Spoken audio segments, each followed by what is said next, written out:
Les habitudes santé des autres nous fascinent. Que fait une telle pour garder la forme? Que fait un autre pour gérer son stress et dormir comme un bébé? On s'empresse de sauter sur de nouvelles recettes miracles sans trop vraiment comprendre, ce qui nous rend vulnérables aux rumeurs et à la confusion. Togo le balado est là, justement pour vous aider à faire des choix éclairés qui vous permettront de trouver et découvrir des habitudes santé que vous aimerez. On a demandé à des gens ce qu'ils pensaient des tendances santé les plus en vogue et on fait peut-être bien d'en parler avec un expert. Aujourd'hui, la thérapie par la nature. Je sais pas exactement ce que c'est, mais je crois assurément que le plein air, c'est bon pour la santé mentale puis physique. Dans mon cas, juste de pratiquer un sport d'hiver, faire une randonnée en forêt, juste le fait de prendre l'air, s'oxygéner, je pense que c'est bon pour le corps et l'esprit. Je m'en cache pas, je juge sévèrement la thérapie par la nature. Ça me fait rire là, parce que perso, là, je refuse d'embrasser des feuilles ou de faire des câlins aux arbres.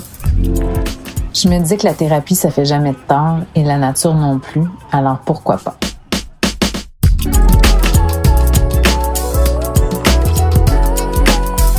Est-ce que la nature aurait des effets positifs plus qu'on le pense sur nous, sur notre corps? C'est notre sujet aujourd'hui. Et pour en parler de la thérapie par la nature, la psychologue Isabelle Queval. Salut Isabelle! Salut Marie-Christine! Isabelle, c'est un sujet très fascinant qui a l'air simple, mais à la fois, je pense que c'est assez complexe. Mais tu es là pour nous expliquer justement c'est quoi la thérapie par la nature. Bon, la thérapie par la nature, ça apporte d'autres noms aussi comme la thérapie verte ou l'écothérapie. Puis l'écothérapie, dans le fond, éco vient de oikos, mot grec qui veut dire maison ou habitat. Puis thérapie, on le sait, c'est des mesures qui permettent de guérir, soulager, prévenir les symptômes. Donc l'écothérapie, finalement, c'est pas compliqué, c'est l'utilisation de la nature pour traiter la santé globale puis promouvoir le bien-être. Puis ce qui est intéressant, c'est que l'OMS, l'Organisation mondiale de la santé, nous dit que 25% des facteurs qui influencent notre santé seraient liés à l'environnement. Quand même! Oui, c'est beaucoup. Puis pour la grande majorité de notre histoire de l'humanité, si on y pense pendant 7 millions d'années, notre espèce, elle a évolué en relation intime avec la nature. Fait que c'est comme si on était biologiquement programmé pour se développer en interaction avec la nature. Fait que l'écothérapie, finalement, elle vient juste nous proposer l'exposition à la nature, donc le retour vers elle comme un moyen de nous aider à calmer tous les maux qui sont dus à notre nouveau mode d'existence là, qu'on connaît depuis l'ère industrielle, dans le fond, là, qui est fait de béton, de surstimulation, d'un rythme de vie très, très effréné. C'est une belle façon de décrire notre quotidien, mais pourquoi, selon toi, ça gagne en popularité la thérapie par la nature? Je pense qu'on retrouve cette conscience-là que la nature, d'abord, elle est agréable, mais est aussi essentielle pour notre survie. Donc, on peut pas vivre sans nature, sans océan, sans forêt. Puis c'est pour ça qu'il est important d'en prendre soin parce que ça nous procure nos aliments, notre oxygène, du bois, toutes sortes de ressources. Donc, on se sent attiré, je sais pas pour toi, mais intuitivement, on se sent attiré vers elle. Quand on a des journées de vacances ou quand on se retrouve en congé, on a envie de se rapprocher de la nature.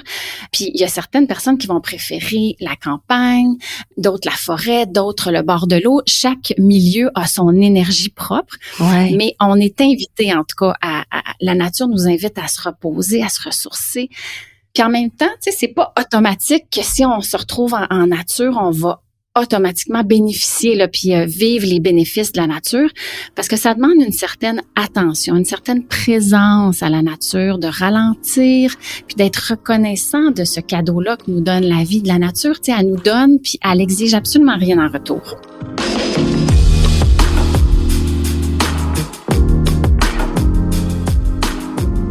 Concrètement, Isabelle, de quelle façon on peut faire justement la thérapie par la nature? On peut la faire de plusieurs façons, mais je peux peut-être commencer par te donner des exemples qui ont été expérimentés puis qui ont fait l'objet de recherches puis qui peuvent nous inspirer après à l'appliquer dans nos vies. Par exemple, il y a des milieux hospitaliers qui ont fait des jardins thérapeutiques. Par exemple, en Suisse, là, il y a un hôpital de réadaptation qui a installé des patients dehors, donc dans un jardin extérieur pour faire leur traitement. Et là, ils ont observé que ces patients-là, comparativement à ceux qui ont fait les exercices à l'intérieur, donc avaient un séjour hospitalier plus court, utilisaient moins de médication.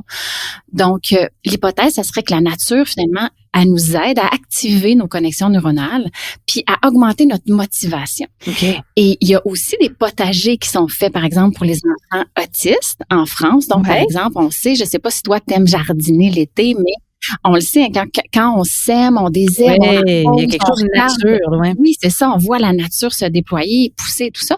Ben, d'abord, on s'expose à toutes sortes de textures, d'odeurs, de couleurs. Et ça a comme effet d'équilibrer notre système nerveux. Donc, à la fois de stimuler nos sens, mais aussi de les apaiser et de nous connecter à l'environnement.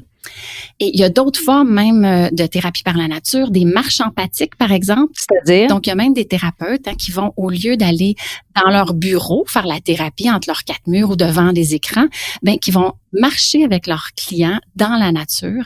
Et ça favorise pour beaucoup le dévoilement parce que les gens sont moins menacés par le contact direct. Donc, on marche, on est côte à côte, on est en mouvement.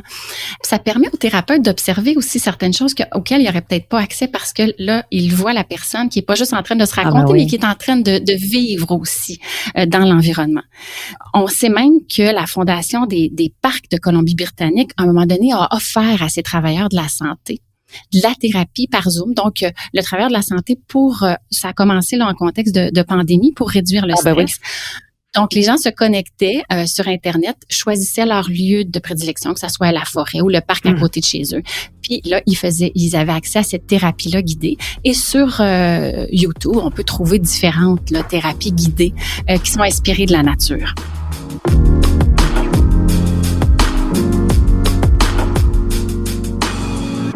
Là, Isabelle, j'ai déjà entendu un terme, j'aimerais que tu m'éclaires sur ce qu'est la sylvothérapie. Ça existe vraiment, là? Oui, ben dans le fond, la sylvothérapie, c'est combiné avec le mot thérapie, comme tout à l'heure, mais là, avec sylve. Puis sylve, ça veut dire bois, forêt. Donc, à l'origine, là, la sylvothérapie, c'était quoi? C'était qu'on mettait des gens malades, convalescents, de maladies pulmonaires, surtout là, dans des contextes de forêt.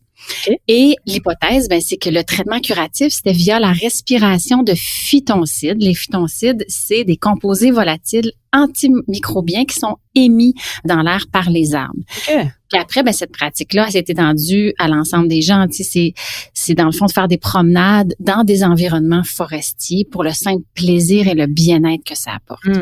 Mais la sylvothérapie, c'est surtout au Japon, donc le docteur Miyazaki. Oui. Et l'Agence forestière du Japon qui ont contribué à développer cette pratique-là. Et en japonais, ça s'appelle le Shirin-yuku, puis ça veut dire bain de forêt. Donc, ça consiste vraiment à faire des parcours qui sont méditatifs en forêt. Donc, c'est pas nécessairement là pour une mise en forme. C'est vraiment une marche qui est lente, on prend son temps et on vise le bien-être puis la santé globale.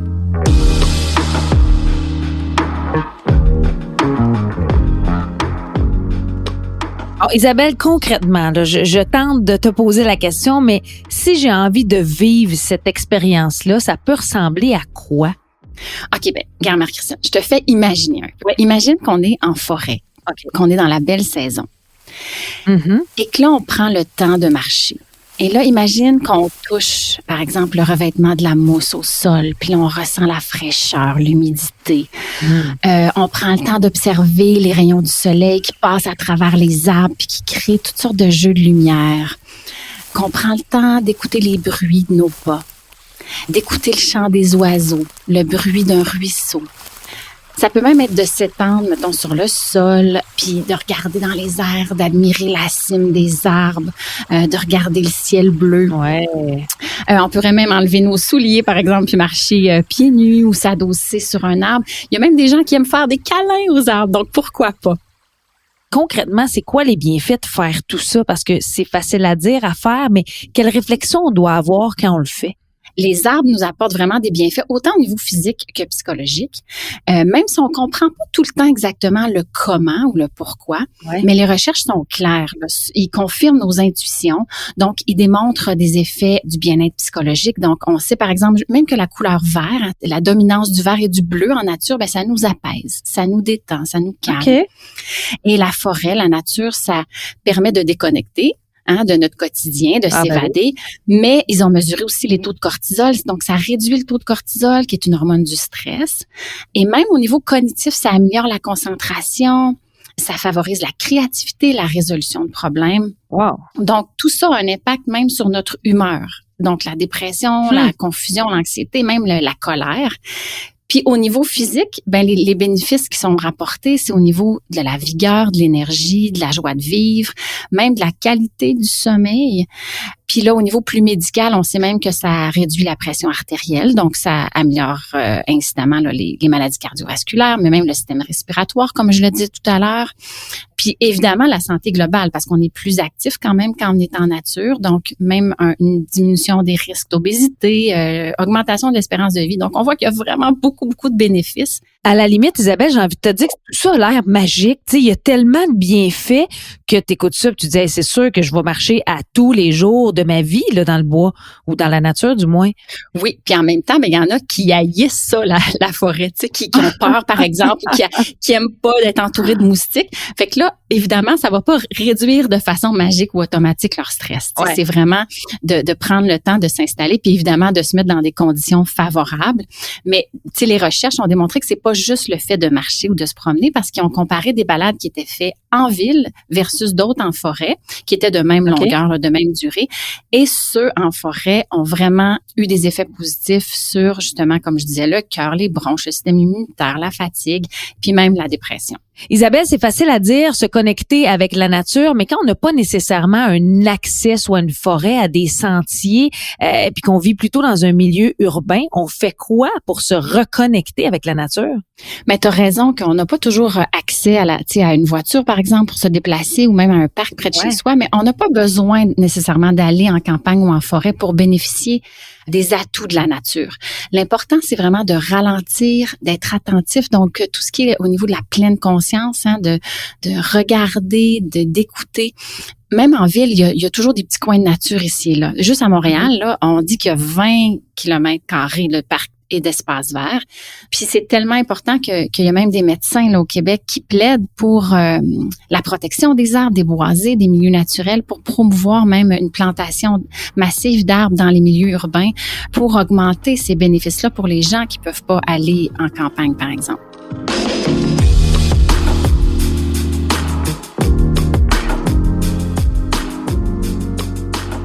As-tu des idées à nous suggérer pour profiter de la nature, mais en ville?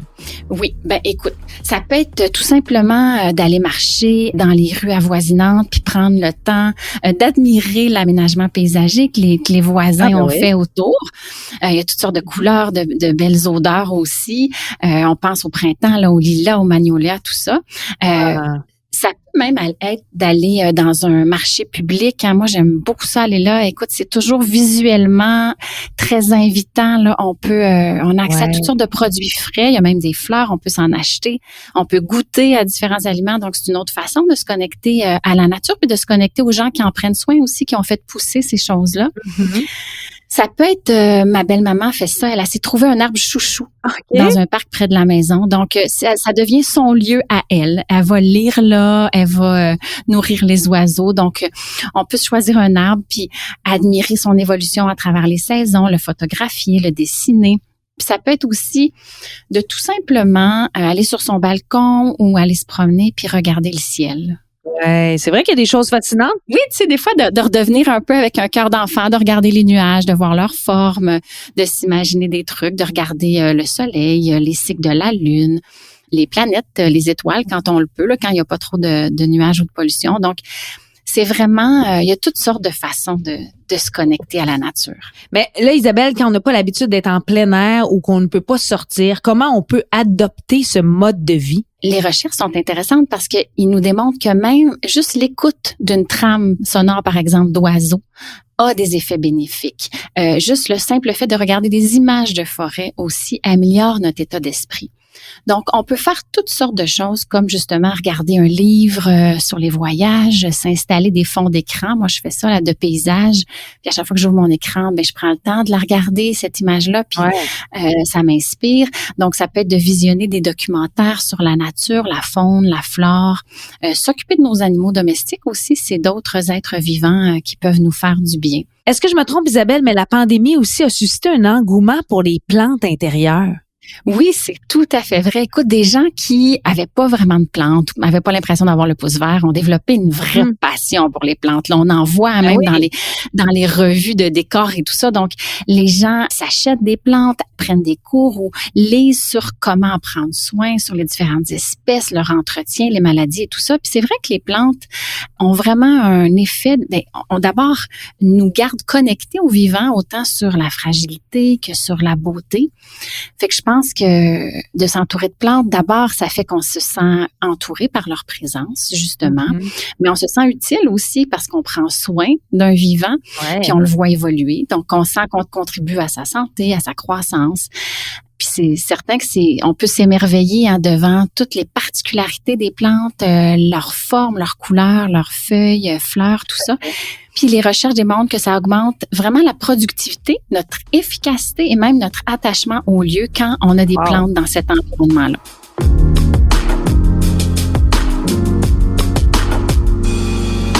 Isabelle Queval, psychologue, pour vrai, je crois que je me promènerai plus jamais de la même façon à l'extérieur, que ce soit dans le bois, dans un sentier ou même en ville.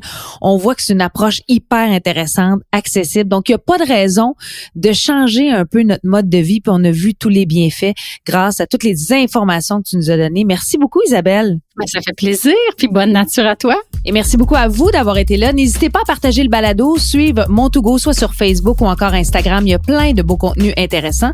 Et si vous avez aimé cet épisode, abonnez-vous à 2Go, le balado pour ne rien manquer, soit via le site web mon2go.ca, Apple Podcast, Google Podcast, Spotify ou encore Cube Radio. Et je vous le rappelle, ce balado est une présentation de mon2go.ca, des habitudes santé que vous aimerez. À bientôt tout le monde!